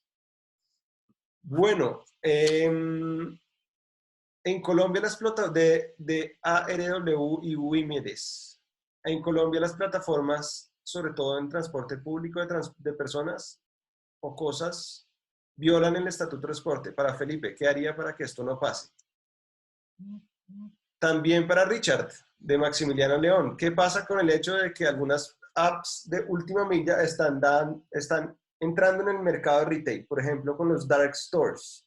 ¿Cómo afecta eso la definición de mercados relevantes? Bueno, ciertamente siguen las preguntas interesantes, pero solo queda una más.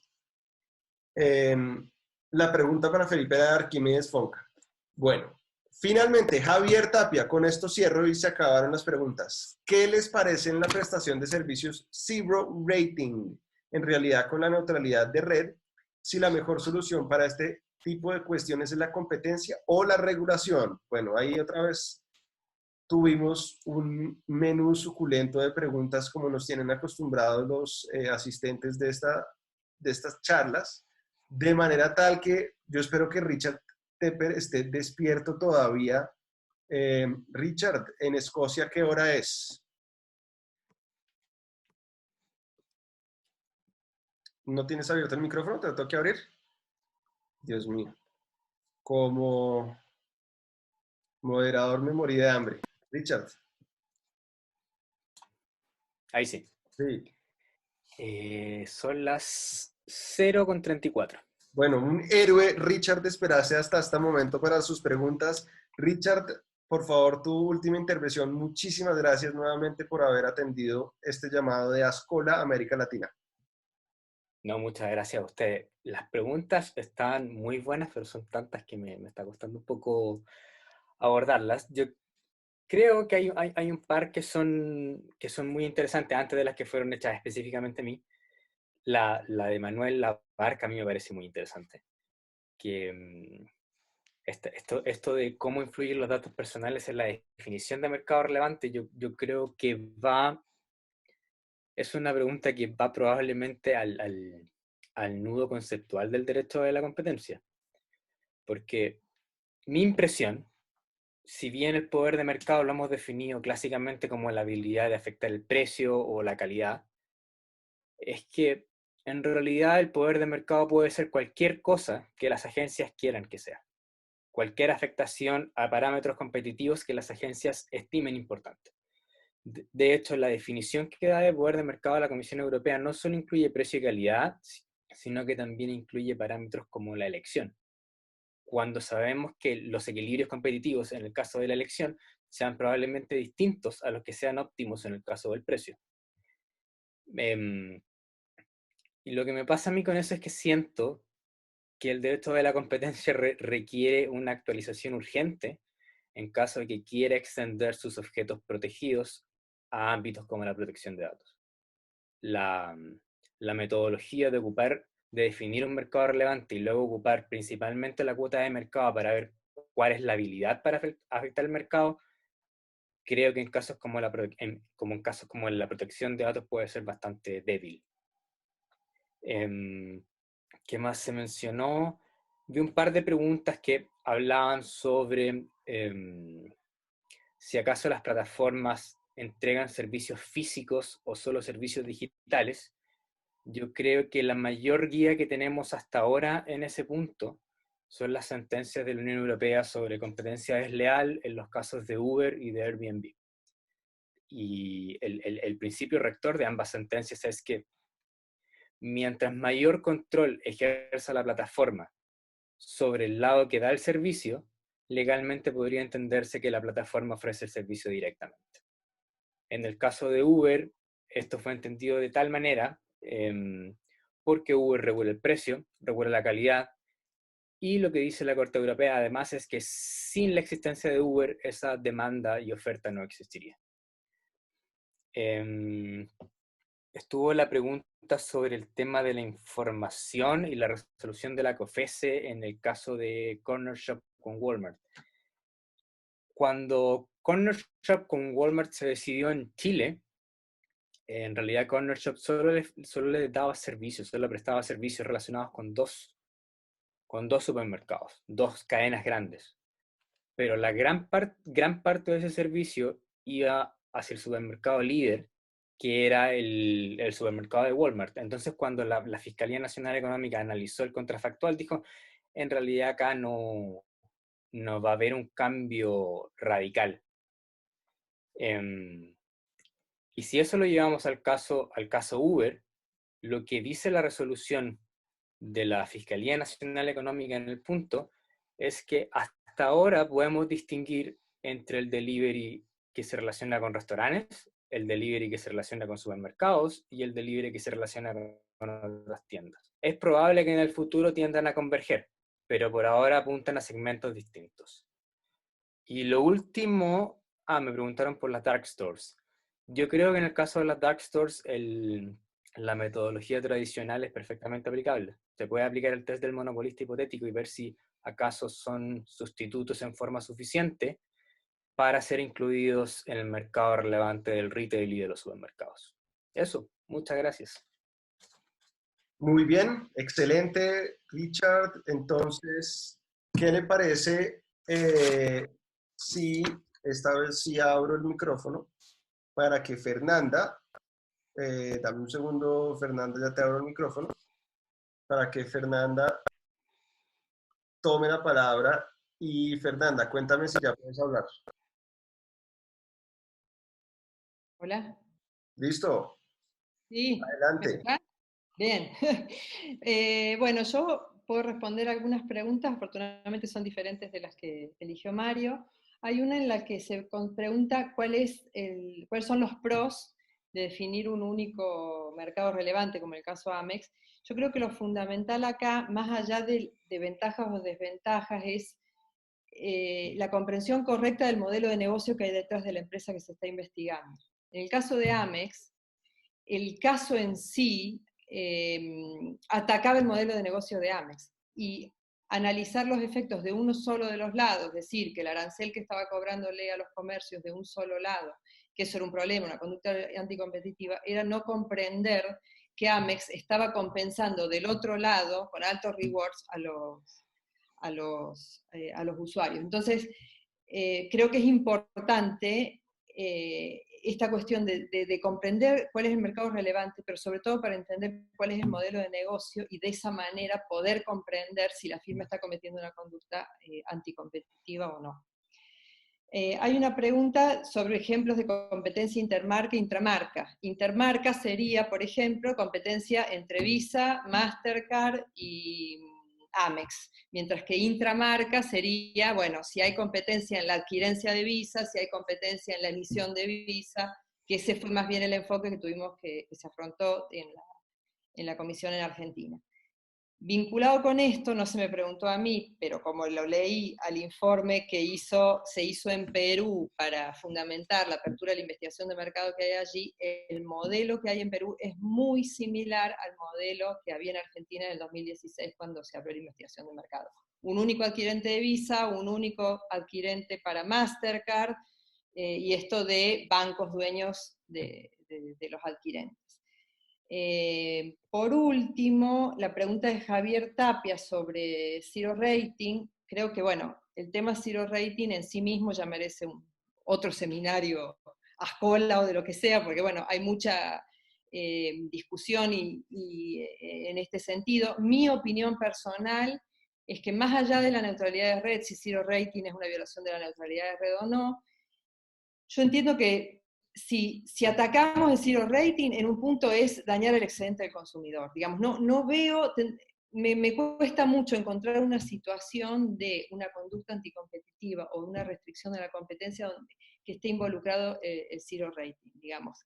En el sentido de, una vez que pienso en el excedente del consumidor que le genera que ciertos planes de teléfonos móviles tengan WhatsApp gratuito, que no gaste datos, una vez que me posiciono, que generalmente suelen ser además los planes para bajos ingresos, etc., me cuesta mucho moverme en una situación donde tengamos que pensar en regular el zero rating o atacarlo por defensa de la competencia. No, yo al menos no he encontrado hasta ahora un caso que lo valga. Es como que llego al final y digo, no, esto, zero rating aumenta el bienestar del consumidor, entonces no, me cuesta verlo como una conducta, pero bueno, esto es algo personal. Y desde ya, muchísimas gracias a todos, gracias por la paciencia, por las preguntas, ha sido un gusto enorme compartir este panel con estas personas, colegas, y Juan David, muchísimas gracias por todo tu trabajo. Un abrazo desde Argentina. Bueno, muchísimas gracias a ti, Fernanda. Le voy a dar el paso entonces a Felipe Serrano. Felipe, tiene el micrófono abierto. Espero. Y si no, le ayudo.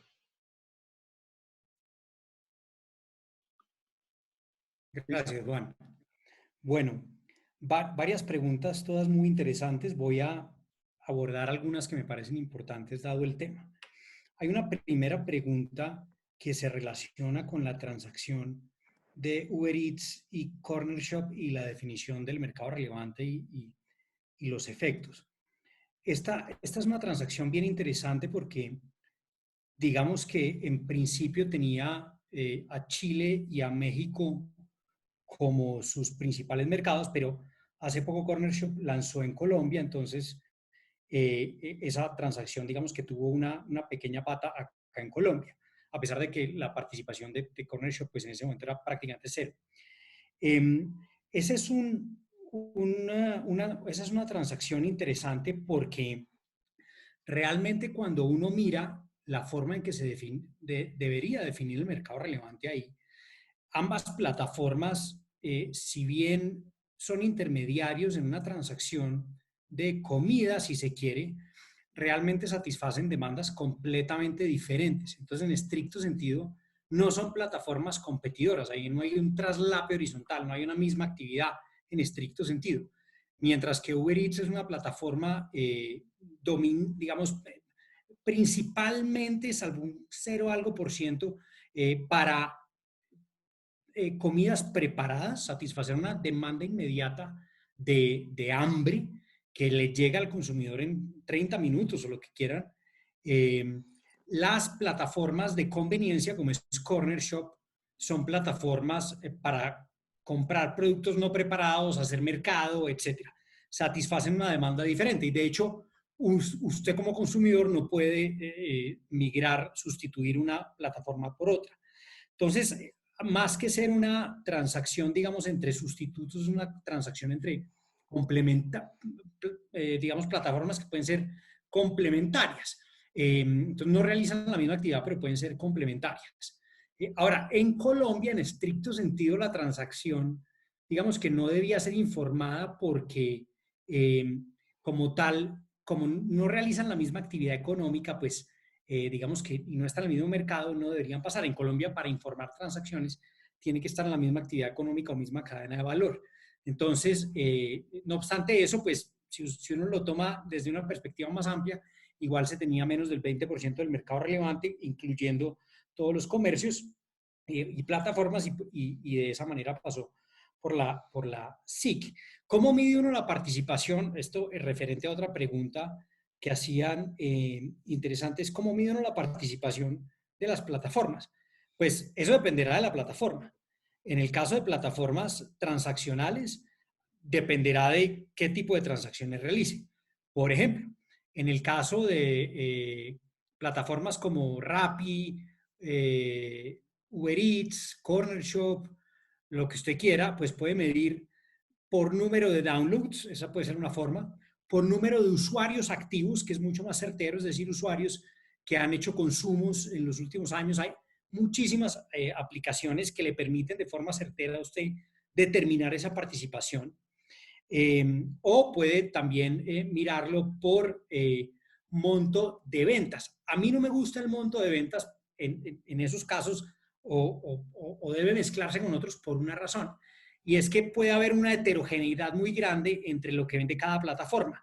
Entonces, si bien la venta puede resultar muy alta en una por el tipo de productos que vende, de pronto son productos de más alta calidad, etcétera, pues ahí puede haber una distorsión en la medición del mercado. Entonces, uno puede utilizar distintos mecanismos para hacerlo. Hay un aspecto muy interesante en la medición de mercados en plataformas y es que se vuelve muchísimo más fácil, en mi opinión, por los datos que existen, que en mercados, digamos, análogos. Buena parte de lo que ocurre para las autoridades de competencia haciendo un análisis de esto es la falta de data. Y las plataformas o este tipo de mercados lo que permiten es tener una data muy buena para hacer, digamos, modelos, etcétera, si se quiere, ejercicios econométricos que permiten tener un acercamiento más certero a lo que le puede entregar, o a los efectos, perdón, de la transacción o de lo que se esté analizando. Finalmente, frente a qué diferencia o qué beneficios tiene definir un solo mercado o varios mercados. Digamos que si uno hace una revisión de los distintos papers, pues uno podría decir que definir dos mercados en vez de uno le permite, dice el Center for Economic Regulation, el European Center for Economic Regulation, que en ese paper que les recomendé, que cuando toma cada mercado, pues digamos que la sustituibilidad puede ser analizada de una manera mucho más certera que cuando toma un mercado. Esa es una opinión. De otro lado, si usted toma un solo mercado, pues le pasa como en Amex, que no pierde todo el panorama de eficiencias, etcétera, y la forma en que funciona realmente el mercado. Como decía Fernanda, diríamos que en el caso de Amex, al definirse el mercado como uno solo, pues se pudo ver cómo por el tipo y por el modelo de negocio que se estaba valorando, pues el modelo de negocio de Amex dependía no solamente de los rewards que le daba a los consumidores, sino también del hecho de las anti-steering provisions que le ponía a los comerciantes. Y era fundamental ver los dos lados. Yo reitero que lo más importante es que en el análisis, independientemente de que se defina un mercado 2, se tengan en cuenta las externalidades de red. Eso es lo más importante. Terminaría ahí por efectos de tiempo, Juan David. Gracias. Listo, Felipe, muchísimas gracias. Es que hay demasiadas preguntas y bueno, uno prioriza y el turno en este momento es para Mario Zúñiga, que está en Lima. Mario, cuéntame si se abre tu micrófono ahora mismo. Listo. Me disculpo desde ya por algunos ruidos. Mis dos hijas están demandando ya mi presencia. Está bien. Espero que Richard no esté con un café colombiano, con todo cariño por el café colombiano, sino con un buen escocés, ya dada la hora. Preguntas, y hazme recordar, se me va a pasar alguna seguro. Me preguntó Ivana si hay alguna forma de objetivizar la data. A lo mejor parecer creo que no, ¿no? Como decía el gran Ronald Coase, si las torturas suficientes, los números terminan confesando. Pero dicho esto, obviamente hay estándares, ¿no? Hay consensos académicos, consensos a través de autoridades, consensos a través de practitioners, y creo que la decisión de la comisión de primera instancia va a envejecer mal, ¿no? Ya rectificó la sala, revocó la sala, y creo que uno va a haber consenso en el sentido de que, oye, ese nivel de multihoming indica sustituibilidad, ¿no? Porque, insisto, la sustituibilidad se da en los márgenes, no puedes pretender 100% de sustituibilidad para asegurar que hay sustitución, ¿no? Eso es uno. Luego me preguntaron por el caso Visa y Fernanda me hizo el favor de contestar porque iba a contestar, no sé, no puedo saber. Eso es investigación todavía reservada, ¿no? Es más, y ni siquiera sé si es una investigación, es un estudio, ¿no? Entonces todavía mientras no se publique no conozco el detalle, pero un poco Fernanda apuntó bien a por dónde va la cosa, ¿no?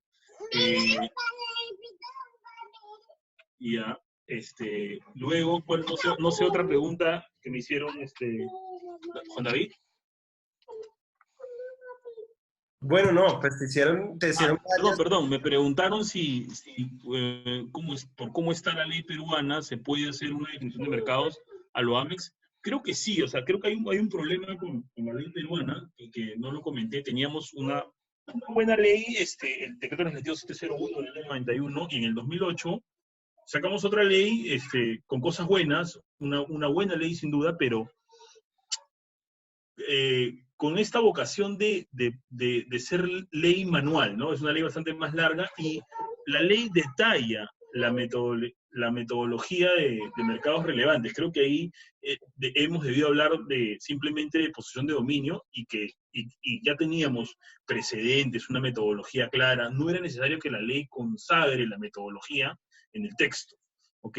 Pero bueno, está. Ahora, dicho esto, creo que igual la metodología sí permite, habla de sustituibilidad en general, sí permite usar la teoría de plataformas de dos lados, y de hecho la Secretaría Técnica la usó en este caso que comento, ¿no?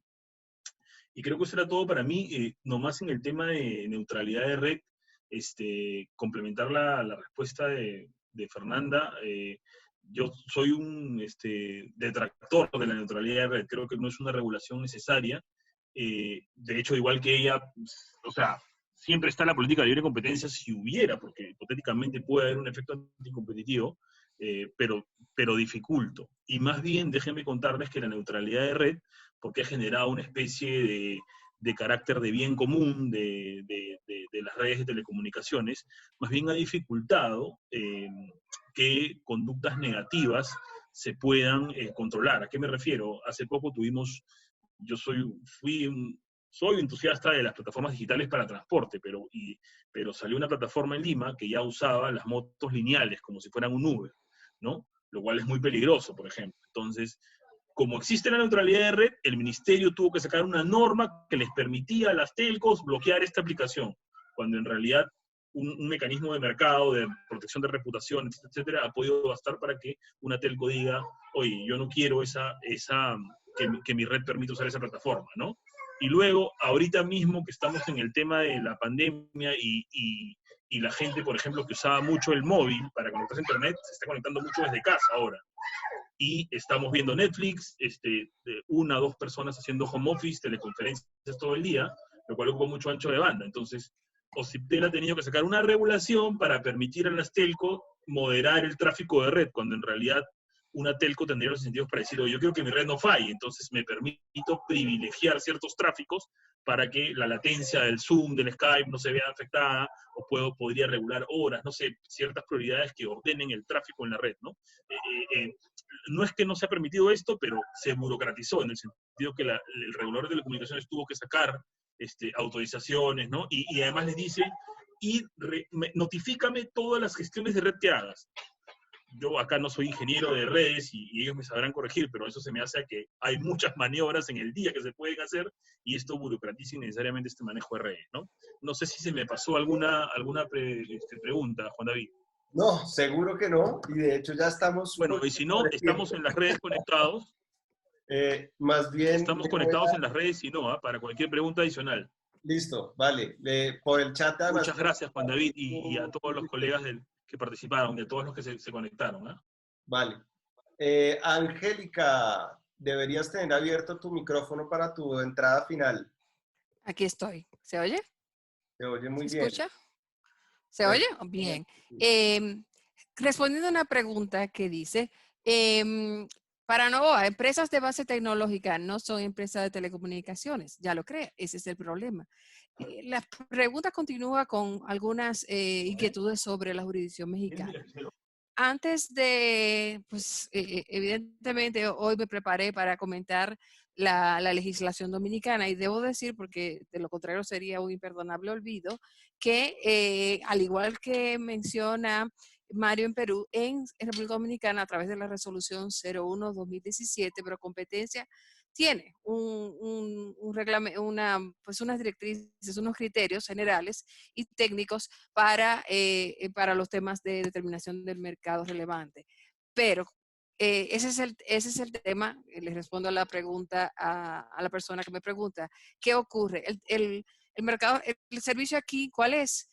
Si es alguno de los regulados por la ley de telecomunicaciones, que es universo finito, o prestas un servicio final, o prestas un servicio de valor agregado o vertical, le llama la ley, o un servicio de televisión por cable, como se le llamó en el 98, ¿puede el principio de neutralidad competitiva en 2020 romper esa limitación a fibra óptica y cable, como decía la ley dictada en el año 98, sí o no? Bueno, si no, entonces debe el Indotel sobreseer y decir en la jurisdicción dominicana que un conflicto de esa naturaleza no puede ser competente porque el servicio que se está prestando, aunque sea domiciliario, de imágenes, es decir, la definición dominicana, les respondo a la persona que me pregunta, da una definición de servicios, de lo que llamamos en los 90 televisión por cable, que es lo que más se parece al streaming que recibimos en el domicilio. Pero si luego de esta consulta que se está realizando, ni siquiera con el apoyo del principio de neutralidad tecnológica se puede determinar que esa autoridad sectorial tiene la competencia, definitivamente la competencia la asume el órgano general, que también debe participar en la consulta. Tiene la obligación, el sectorial, de recibir una opinión vinculante de procompetencia. No recuerdo con exactitud todos los parámetros de la legislación mexicana, que es la pregunta que se me formula. La pregunta dice: en México, el estudio de mercados relevante por prácticas monopólicas relativas o absolutas los debe tratar la COFECE.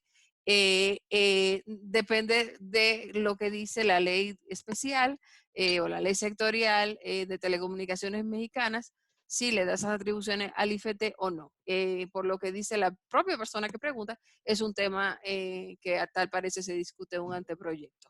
Qué pena no poder responder para el caso mexicano, pero pues alguien tiene que ser al final del día, alguna autoridad tiene que ser competente para conocer posibles conflictos y ojalá el principio de neutralidad tecnológica, que es un principio que tiene una mirada muy clara en el orden constitucional ante los principios de igualdad de la ley, pueda resolver el impasse. Y porque la otra ruta sería modificar leyes y ojalá no sea necesario. Yo quiero pensar que tenemos los instrumentos y como ha opinado Mario,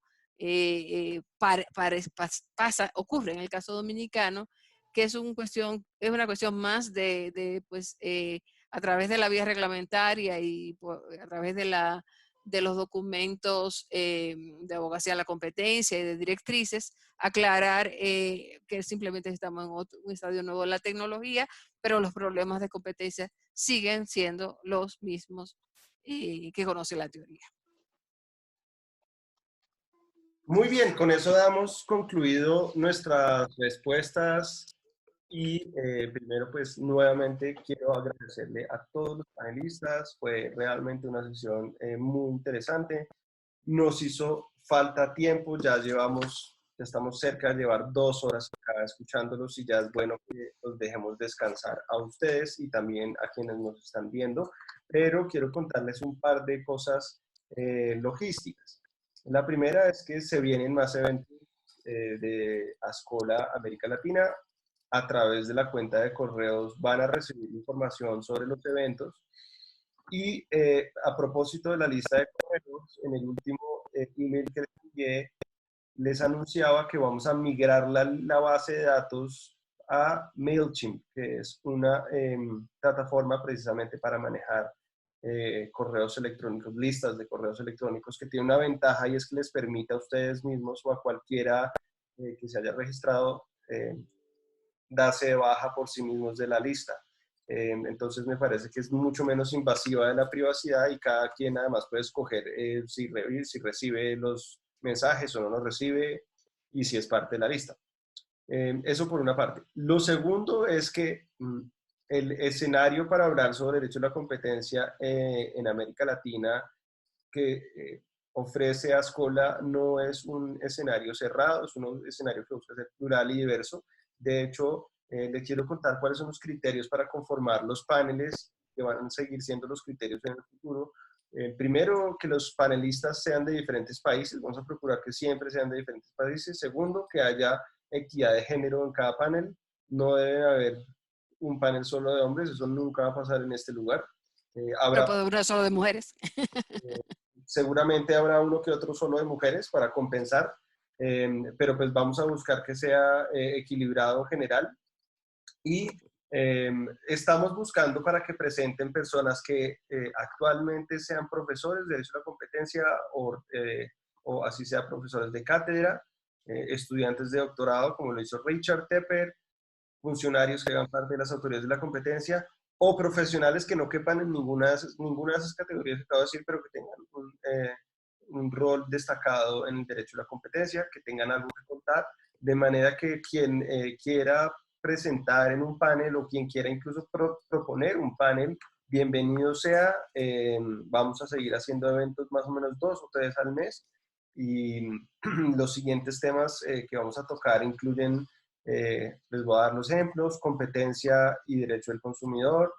Vamos a hacer un panel sobre delación compensada o clemencia y whistleblowers o denunciantes, digamos, que reciben beneficios a pesar de ser terceros, es decir, recompensas como la que hace poco establecieron en Perú. Vamos a tener un evento sobre competencia y datos personales. Vamos a organizar un evento con cabezas de autoridades de la competencia de la región para que ellos nos hagan un balance de cómo les ha ido la autoridad durante la emergencia sanitaria y del COVID. Vamos a hacer también un evento sobre derecho a la competencia y democracia, de manera tal que pues hay muchos temas. Tenemos en este momento incluso agendados temas por, digamos, mayo y junio prácticamente. Así que nuevos temas podrán surgir. Ah, se me olvidaba, hoy concretamos un nuevo tema sobre competencia y arbitraje. Entonces, bueno, digamos, como pueden ver, va a haber un menú muy variado de temas. Quiero que los que estén interesados en presentar, por favor, me escriban. Bienvenidos sean. Y bueno, sin más, entonces les doy las gracias a todos los 57 valientes que todavía están escuchando la conferencia. Entiendo que hay personas que todavía tienen preguntas sobre estar en la lista de correos de Ascola América Latina. Les voy a pedir que por favor se metan a la página web lalibrecompetencia.com y ahí van a encontrar la información de cómo registrarse a la lista de correos. Y ahora sí, sin más, pues muchísimas gracias. Unos aplausos virtuales para nuestros panelistas. Muy bien, la verdad, muy, muy bueno y espero tenerlos en la próxima ocasión. Muchísimas gracias nuevamente a todos. Nos vemos pronto. Muchas gracias, Juan David. Gracias, un placer saludarlos a todos. Tengan buenas noches. Gracias. Chao.